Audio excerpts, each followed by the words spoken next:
19 yaşlı gənclə dəm qazından zəhərlənən 14 yaşlı Təranə Bəkirovanın adı ətrafında müzakirələr davam edir. Qeyd edək ki, Təranə Bəkirova 19 yaşlı gənclə birlikdə dəm qazından zəhərlənərək xəstəxanaya yerləşdirilmişdi. Amma qız orada tibbi xidmət almaqdan imtina etmişdi. Hadisədən sonra qızın aqibəti ilə bağlı heç bir məlumat yoxdur. Hətta anası mediaya açıqlamasında qızın ötən ildən evi tərk etdiyini, harada olmasından xəbərsiz olduğunu və dəfələrlə evdən qaçdığını dilə gətirərək bir növ azyaşlını dövlətə həvalə etmişdi. Hazırda Təranə Bəkirovanın taleyi ilə bağlı qeyri-müəyyənlik davam edir. O hələ də hər hansı sığınacağa və ya sosial müdafiə müəssisəsinə yerləşdirilməyib. Bu isə ictimaiyyətdə narahatlığı daha da artırır. Halbuki yeniyetmənin təhlükəsizliyi, psixoloji vəziyyəti və gələcək taleyi ilə bağlı suallar açıq qalır.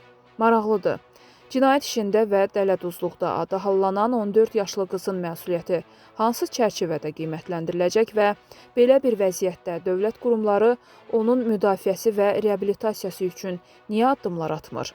Məsələ ilə bağlı Ailə, Qadın və Uşaq Problemləri üzrə Dövlət Komitəsi bizim medianın sorğusuna məsələ ilə bağlı araşdırma aparılır cavabı ilə kifayətlənib. Azərbaycan Uşaqlar Birliyinin rəhbəri Kəmalə Ağazadə isə Təranə Bəkirovanın sığınacağa yerləşdirilməsi ilə bağlı onlara heç bir rəsmi məlumat daxil olmadığını bildirib.